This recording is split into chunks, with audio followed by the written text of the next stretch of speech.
This is an R Media podcast. Do you ever turn on the big light? Only if I've dropped something on the floor and can't find it. Throws drive me mad. Do for they? the simple reason that most people have way too many of them. Yes. I mean, shears are one of the best inventions ever. Absolutely. I mean, not only do they look beautiful, but they're very functional.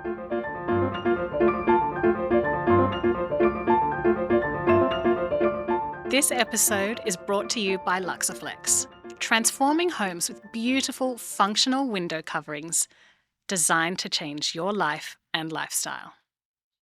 Today's podcast episode has been styled by OzDesign, a company with over 45 years' experience in showcasing style. Welcome back to The Edit, the podcast about your style and your sanctuary, where we step inside the homes, the habits, and the headspaces of the people who help us live better. Today, it's a bit of a pinch me moment because I'm sitting down with someone who has quietly shaped so much of what we all think of as Australian style, and who also happens to be one of my own mentors, Neale Whitaker. From magazine editor to TV judge, from country cottages to coastal modern, Neale has spent decades helping us see our homes with a clearer, kinder eye. We're going to talk about the rooms that changed his life, the advice he gave me early on that I still hear in my head every shoot, and why he believes perfect houses are usually the most boring ones. This episode is part design masterclass, part origin story, and a little bit of a love letter to the person who taught me that good taste is really just knowing what feels like you. Neale Whitaker, welcome to The Edit. I can't believe you're here. Elle Lovelock, it is lovely to be here. I am here. You are here. I'm real. And it's a bit of a reuniting, It really, is. because It certainly is.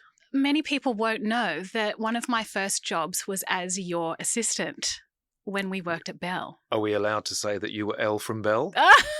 No, that was quite comical every time I'd answer the phone. Elle from Bell. Elle from Elle No, from I Bell. loved it. It was perfect. Elle from Bell. But yeah, we it's- worked together. Oh, look, I won't say the We were exact very year. young. Well, you were.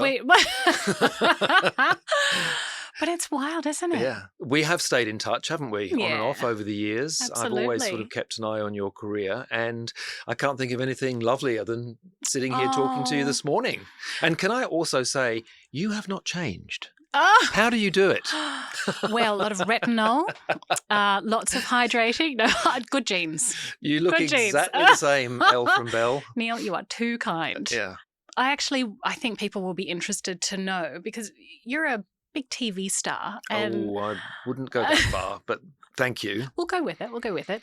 What is it really like working with Neale Whitaker? What's it like working with Neale Whitaker? Yeah. And I have to say, from my perspective, it's an absolute dream. Oh, So gosh. the way you are on TV is the way you are in real life. Yeah. You just have the best manners in the business. And I've got a story. There was a time where there was someone on our team, and I don't know if you'll remember this, but someone quite senior on our team left their dirty dishes on my desk.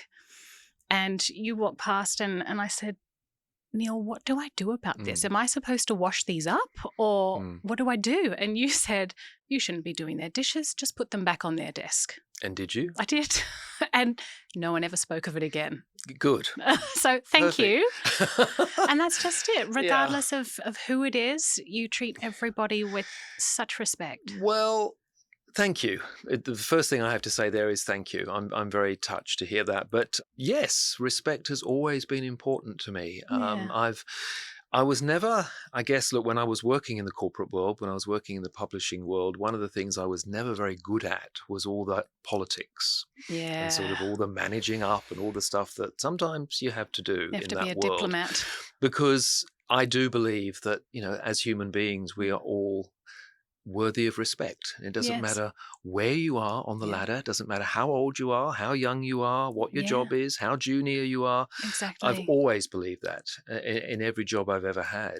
I go back a long way. I mean, my first job was in London back in the 1980s, late 80s. But Oh, obviously. 80s nevertheless, yeah, obviously. But no, I do believe that one of the things you have to be in life is kind. Yes. Not always easy, No. and sometimes I forget too. But I think as far as possible, you've got to be kind and you've got to be respectful. Definitely. It's always been really, really important to me, and it's as important to me now as it was when you and I worked together, Yes. as it was when I first started working back in the 80s. Because when I met you, it was in magazines, but how would you describe your job now? I don't really have a job now, Ellen. Oh, it's the dream. I don't really have a job. I'm at that sort of very nice stage in my life where, I mean, I'm totally freelance. I work for myself. Yeah. I guess you could describe me as, what's the word that we use these days? I have a portfolio career. Oh, I like that. Have you heard that term? No. A portfolio career means basically a bit of this and a bit of that. So you diversify your revenue across different income streams. 100%. That's clever. That is clever. So what are some of the things you work on? Well, the main thing I do is television, of Yeah. course. I mean, that's been my sort of focus for the last 10 years or so, really. In fact, is it 10 years? Yeah, I left publishing in 2017. Yeah. So 9 years since I left this world, the publishing world. Yeah. And I've always done television. I mean, the main show that I do these days, of course, is Love It or List It for Foxtel. Yes. Which, unbelievably, we've been filming for 9 years. We did the first season back in incredible. 2017. We took a couple of years break over COVID. Yeah. But we've done 7 seasons, I think, in that time. And that's a long time for TV. It's a very popular little show. Yeah. Oh, I love it. And the dynamic you have with Andrew Winter's hilarious. Well, Andrew is another person who, I mean, basically what you see on TV is who he is. Oh, that's so nice to hear. There's no change. I mean, he is exactly in real life as he appears on the show. And I think I am too. So, I mean, we're both sort of very, very honest, I guess, about the characters that we portray on screen. Well, it's too hard to pretend to be someone else, isn't it? Oh, well, I would find it impossible. Yeah. I can only be me. That's all I really know how to be. But in answer to your question, I'm also doing another show, which I'm very excited about, which is called My Reno Rules. And that is launching sometime this year on 7. Soon, I hope, but I don't quite know when. I hope so too. Can't wait to watch. That's a reality renovation show that we filmed down in Melbourne late last year, hosted by Dr. Chris Brown. Yes. And that was a lot of fun. Can you tell us any more about it, or do we need to wait for the... Look, if I told you too much, I might have to kill you. Well, we don't want that. And that wouldn't sit with my kindness, would it? No, I would find that deeply disrespectful. I can't say too much about it other than it is a renovation reality show. Yeah. And there is a lovely twist at the end of the series, which is really going to set My Reno Rules apart from other shows in the same genre. You've piqued my interest. So watch this space, or watch this show, really. We will. Coming up on 7. So that's kind of my TV life at the moment. Yeah. And obviously I'm hoping that both of those shows will run again this year. I also do a lot of work with brands. Over the years, I've worked with lots of brands. Who do you love working with? Oh, gosh. Over the years, I have worked with so many wonderful Australian brands, furniture brands like Luxaflex, for example, who have been sort of very important in my own home because, I'm obsessed with light. Oh, not just lamps, but light generally. We'll get into the lamps. So it was great working with Luxaflex, but I've also worked with furniture brands like King. I do a lot of work at the moment with James Hardie. On the sort of cladding side of things and the more sort of construction side of things. And that's really interesting to know that you work with them through the TV shows, but also you choose to put them in your own home. Absolutely. I guess I'm very... I am very particular about the brands I work with. I think it's very important that when you become a brand ambassador, in whatever capacity, there's got to be honesty there. There's got to be authenticity there. You do, I think, have to really believe in the brand that you're representing. Absolutely. So I've always made sure that there is that authenticity. Yeah. Yeah, there has to be. And that's why I've had sort of quite long relationships with some of the brands I've worked with. And not just the brands, but product, trends, what's out there, what makes a great home. And a little segue here, we've got some listener questions. We do this thing called Room for Advice, where people write in with their design dilemmas, and we invite our expert friends to share their expertise. Okay. All right. So, Well, shall we get into some of those? Let's get into some of those. I hope I can help. So the first one, Dear Neale, I live in a ground floor apartment on a busy street. During the day, I feel like I'm living in a shop window, so I keep the blinds down and the lights on. At night, I want privacy, but I hate feeling like I'm in a dark cave 24/7.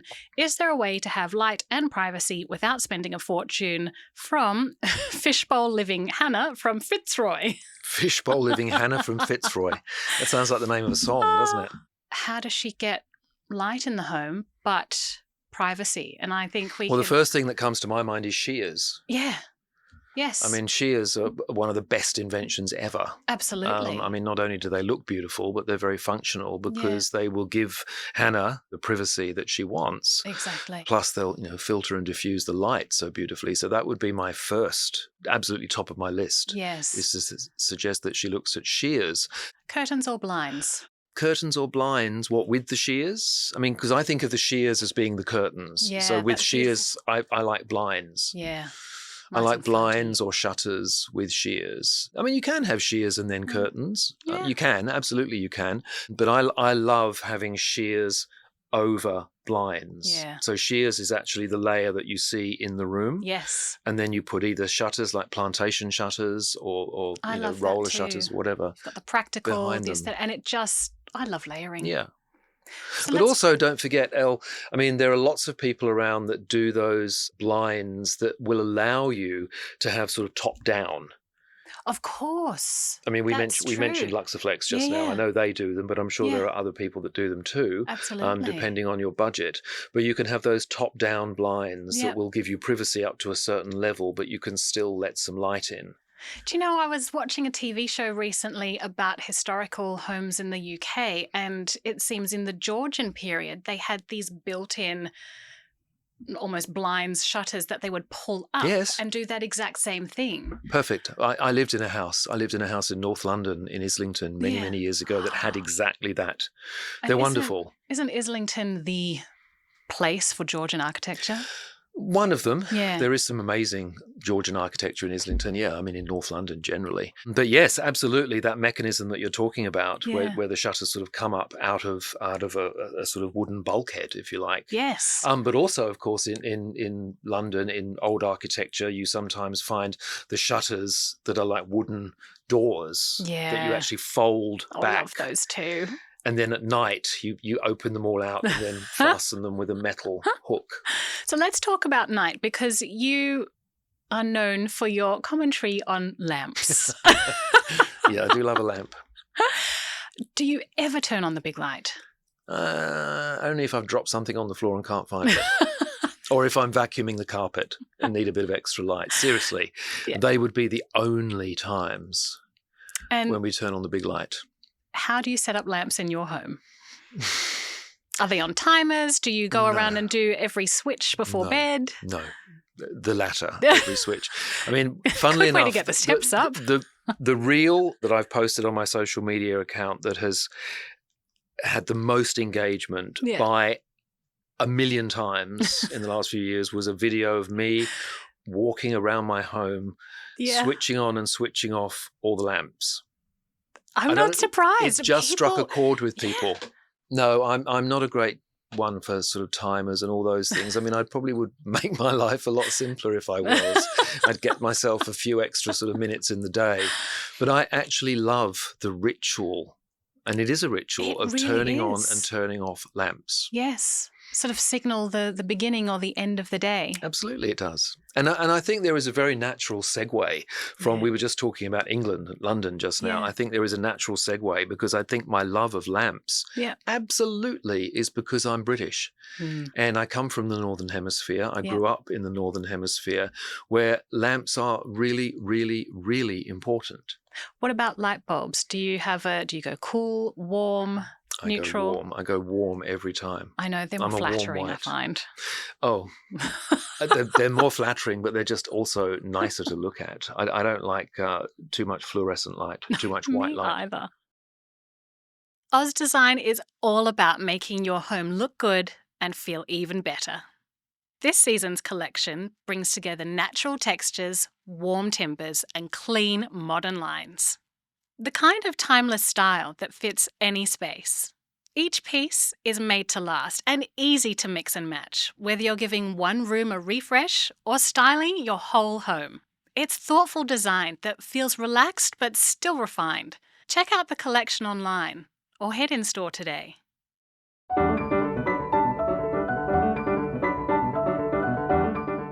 Now a quick message from a trend expert. Then we're back to the chat. Lisa, welcome to The Edit. It is so lovely to have you here. Thank you for having me. Oh, it's a pleasure, because you are, I will say, an interior design expert, but in an industry that I am absolutely fascinated by. So why don't you tell us a little bit about what you do and who you do it with? I'm with Metricon, so we're the biggest volume home builder in the country. Yeah. My role is the interior design direction for about 150 display homes nationally, and I have an amazing team of expert interior designers that work with me, and then we work along our internal architectural team. So we've got a lot of experience in our team. Well, good. I'm glad we've clarified your qualifications, because we have some listener questions. And this one's from Amy in Newcastle. And she writes, I'm building my dream house, but I'm stuck on what style of kitchen and bathrooms to choose. My husband and I want this to be our forever home, and I'm so scared I'll get it wrong. I understand that. How do I choose a style that looks timeless but isn't bland and boring? We're near the beach and I love the coastal look, but I want something more exciting than white. Well, firstly, timeless doesn't have to be boring and expected. No, it doesn't. Timeless needs to be enduring and most importantly functional. Yeah. So the first thing you need to do is think about the functionality of your home. And definitely doesn't have to be white on white. No. Warm, sandy neutrals. What do you say is trending at the moment? A warmer palette. A warmer palette. Definitely a warmer palette is trending. And a mix of materials. Yeah. It doesn't have to be the traditional shaker profile when you're doing, a coastal sort of style home. You can, use a minimalist profile on your joinery. Select a vein that's got a nice a stone top that's got a nice soft vein through it. Yeah. Tapware, maybe a brush nickel or a brass. So it's all about playing, mixing and matching. Layering. Exactly. I mean, we layer furnishings all the time. It makes sense to apply that to building a home as well. Yeah, and to build on your base of your soft neutral palette, you could add some dusky terracottas, some earthy greens. You don't have to do that in your hard finishes if you don't want to. You could do that through the styling. Think about your tile layouts, and you might be able to add some interest. That's true. I saw in a home they had used the same tiles but in different layouts in each bathroom. Yeah, well, in one you could do vertical, in another you could do horizontal. Yeah, and your grout. Oh, your grout. Don't forget the grout. I love grout, and people think I'm crazy for saying that, but it makes all the difference. The wrong grout can change the look of your splashback or your room completely. So it's really important to think about that element. Yeah. And where do you recommend that people can go and have a look at these things? Because if you want to see it in person, I know, for example, there's someone in my family who wants to build a house, but they need to see it ready done before they can make decisions. Most people do. Yeah. Most people can't envision what that's going to look like just by standing in front of one tile or one lemonade colour in a store. My suggestion and my recommendation is to get out and about and have a look at, display homes. They're a great resource to look through and see how they look in real life. We've got studios across the country as well, and there's one in Newcastle, so you could go and have a look on a Saturday there. Ideal. We're open to the public on Saturday to walk through, or you can join a studio open house. Okay. And the teams that we have in those studios are all experts in their areas, so they'll be able to get lots of advice. All right, Neale, I love the subject line of this next email. It's called Open Plan Glare Monster House. Open plan what house? Glare Monster. Glare Monster. Yes. Okay, all right. This person writes in, "Hi team, our Reno gave us the big open plan kitchen dining living space we always wanted. And now the sun moves across our north facing glass doors and it's either blinding glare or pitch black blinds down. We host a lot and it's never quite comfortable for everyone at once. How do you zone light in one big room?" How do you zone light? That's quite a complex question, actually, because it's very hard to zone light. We tend to layer light in the home, don't we? Yes. I mean, we have lights at different heights and different sources, like table lamps, floor lamps, overhead lamps, task lamps. You know, the most effective use of light is definitely through layering, but they want to harness light in specific areas by the sound of it. Yes, I would think hopefully they've designed their home in such a way that perhaps they're getting the light into the kitchen area in the morning and maybe the dining and living later in the day. Yeah. I mean, it sounds like they want to try and sort of harness we're talking about natural light here, aren't we? They're getting too much natural light at certain times of day. Yes. I mean, awnings obviously are a very good way of dealing with that, without sort of knowing anything about the setup of their space. Awnings are always a very good way of dealing with an overabundance of light. The shears that we just mentioned with the previous question, I mean, again, are a very, very good way of diffusing light and just softening it, taking away the glare. And I think taking it back outside, planting, we used to have this, we'll talk about monster glare. We had a monster tree in our backyard and it really was dark and we had approval, but we got rid of that tree and we planted another tree that is deciduous. So in winter we get the sunlight in and in summer we have the shade. And I think that's another very good solution. I mean, we don't know enough really about their setup, but I mean, planting. I mean, unfortunately, it takes a long time. They'll be waiting a long time for a solution. How I zone light is simply by having some on and some off. Which, I mean, it sounds really simple, but that's it. That's how you do it. You make sure that you've got enough light sources that you can do that you can have some on, some off. I mean, they're talking about kitchen dining area. Yes. So, I mean, presumably they've got down lights. Yeah. And they just need light at other, it's the obvious ones. It's the range hood light. Exactly. It's having lighting perhaps under some of the cabinets, strip lighting. And then it's having in the sort of dining and living area of their open plan space, it's making sure that they've got lamps as well. Yeah. So they can actually go around and control the areas that the lighting comes to. That mix of ambient and task. Absolutely. Ambient, task, and of course outdoor light. Yeah. Okay, Neale, we've got the next question, and Louise in Newcastle says, "Dear Neale, my partner and I completely disagree about our living room. He wants a big TV and blackout everything. I want light, books, and somewhere nice to talk to actual humans. Is there a truce we're not seeing?" This is an age-old dilemma. This is an age-old dilemma. To TV or not to TV? And I think the simplest answer is, you need 2 living rooms, but that probably doesn't help them one bit. I mean, this is a very common dilemma, and it's something that crops up time and time again in Love It or List It when we're doing the renovations. Okay. It's one of the dilemmas.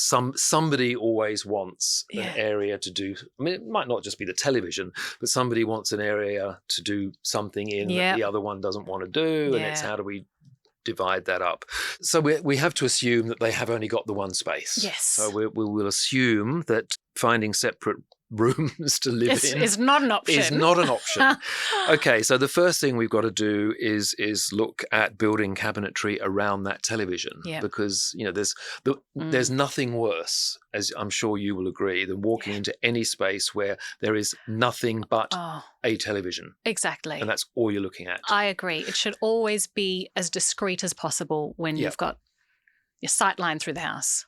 I think so, but most people don't want the TV to be discreet. They want to actually have it centre stage. That's true. So given that we're probably in that latter scenario, the TV is centre stage, let's, if we can, build cabinetry around it so that the other person has room to put books, knickknacks, ceramics, vases, artworks, all those things, so that the TV kind of recedes into the middle of all that.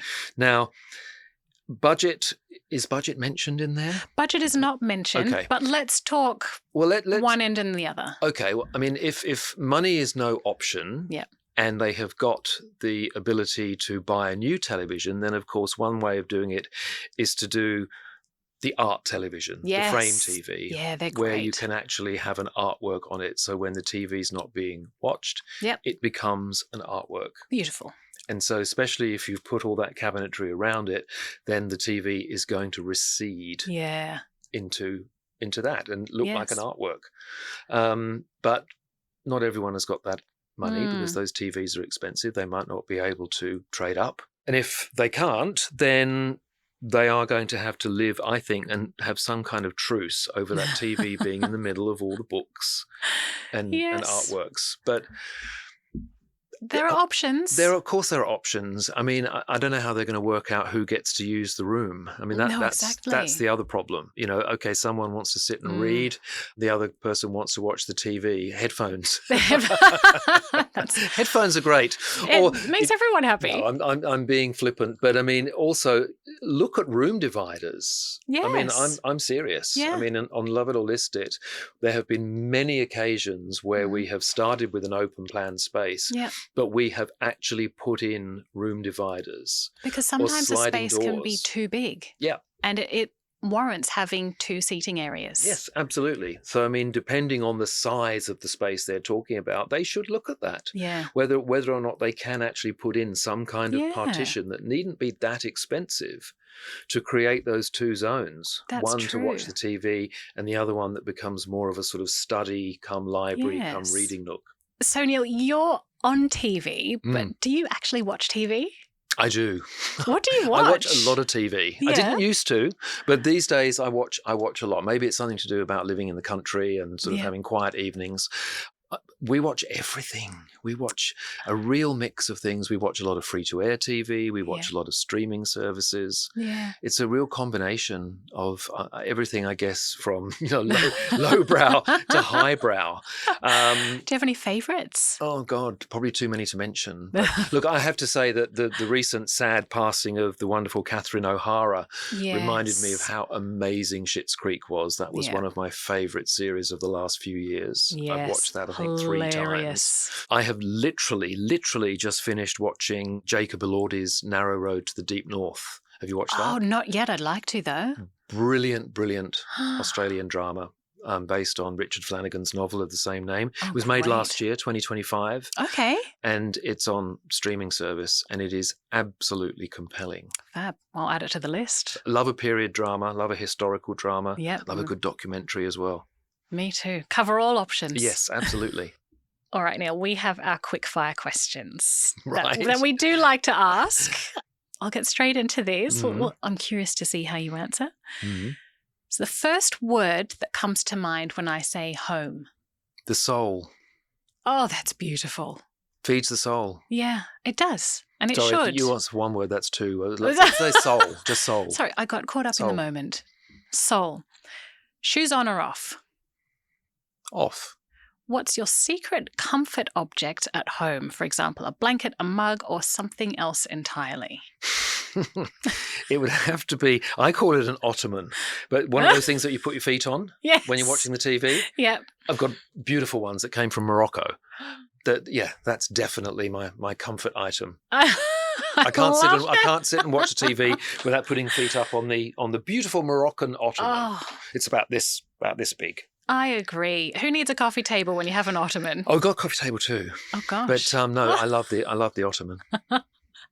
Next question is, one thing you always have in the house that's fresh. Is it flowers, fruit, or something else? It's flowers. Lovely. Love flowers. Do you have any favourites? You say dahlias, I say dahlias. Yes. But dahlias.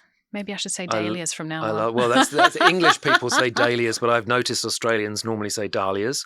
But yeah, I love flowers that are big and blousy and colourful. Me too, yes. And I'm an absolute stickler for just having one type of flower. I have an aversion to the mixed bunch. So anyone listening out there that's going to send me flowers, never give me a mixed bunch. All right? Just a lovely big bunch of dahlias will do, or hydrangeas. That's my other favourite.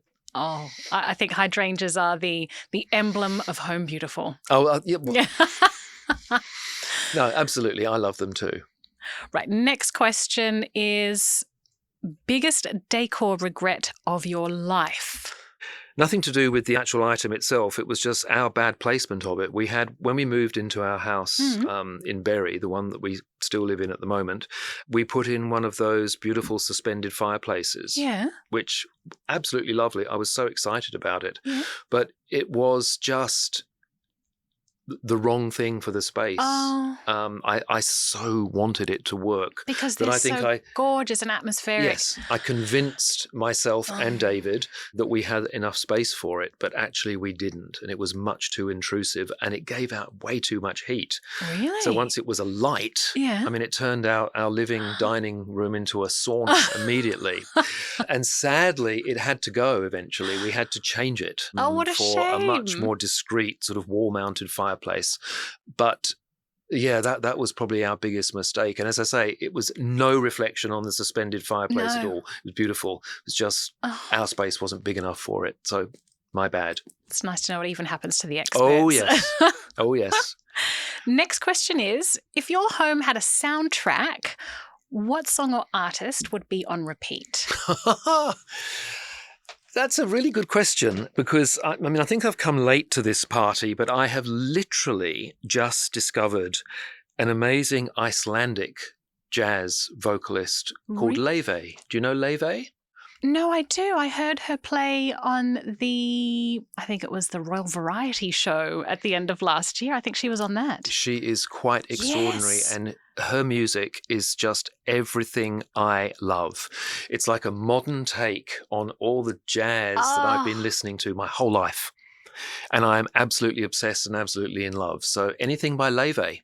I'm so glad you've said this because I've been looking for this person, thinking, who is she? I couldn't remember her name. I think it's Leve. And she's from Iceland, which for me is like the icing on the cake because I've never been to Iceland. It's still on my to-do list, but I'm sort of intrigued by the Icelandic aesthetic. It's, perfect mix. Worth a listen. Next question is candles. Yep. Always lit, only for guests, or absolutely not? Always lit. I love that. Love candles. Signature scent, or do you mix it up? Oh, look, I'm a huge fan of diptyque candles. I mean, and my favourite of those would be the fig one, le figuier. Yeah. But just candles all year round. I mean, we don't just light candles at home in the winter. We have them on in the summer too. Gorgeous. Love candles. Always have done. So, Neale, if you could magically fix one design crime in every Australian home, what would it be? Can I only do one? Just one. I'll give you two if you can't decide. Look, I think I would ban throws. I'm so glad we don't have a throw on the couch back here. I did actually give a sideways glance before I said that. Throws drive me mad for the simple reason that most people have way too many of them. And I said this once on the block, and I'll say it again because I believe it. I think that sometimes throws can make a perfectly nice room look really scruffy. Because people sort of have a perfectly elegant, well laid out bedroom or living room, and then they just toss a load of throws. And for me, it's the equivalent of coming home and taking your clothes off and throwing it on the furniture. It does absolutely nothing, and I can't bear them. I love that. That is fantastic. So if you're cold, put on a jumper. Put on a jumper, not a throw. Look, it's a personal thing, and I know that lots of people out there love throws. God, I even had some throws in my own homewares range for a while. I mean, if I've got to have a throw, if I've got to work with a throw, then I'm one of these people that will fold the throw really neatly and then place it over the back of the chair. But I cannot bear any throws thrown. Throws thrown. Don't throw a throw. No, don't throw a throw. Neale, thank you so much for joining us on The Edit. I think we could just keep talking forever. And we don't really mean it about throws. They're a pet peeve, but... They are a pet peeve. Yes, they're more of a peeve, I suppose, than anything else. Well, I mean, a folded throw is a thing of beauty. A thrown throw, maybe not so much. And I'll just say, I'm pro-throw. We have to agree to differ on that one, Elle. And to be continued, I say. I absolutely think so. See you soon. Neale, thank you, not just for today's wisdom, but for all the years of quiet advice, the brutal edit notes, and the gentle nudges that got me and so many of our listeners to trust our own taste. We'll pop the links to Neale's projects, his TV work, and his own home tours in the show notes so you can keep wandering through his world.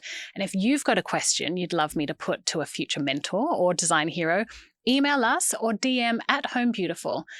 Your dilemma might be the spark for our next episode.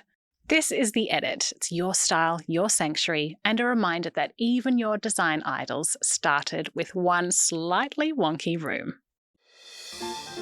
This episode is brought to you by Luxaflex, transforming homes with beautiful, functional window coverings designed to transform your light and lifestyle.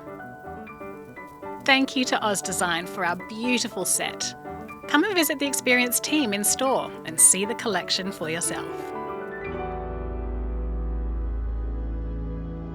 This is an R Media podcast.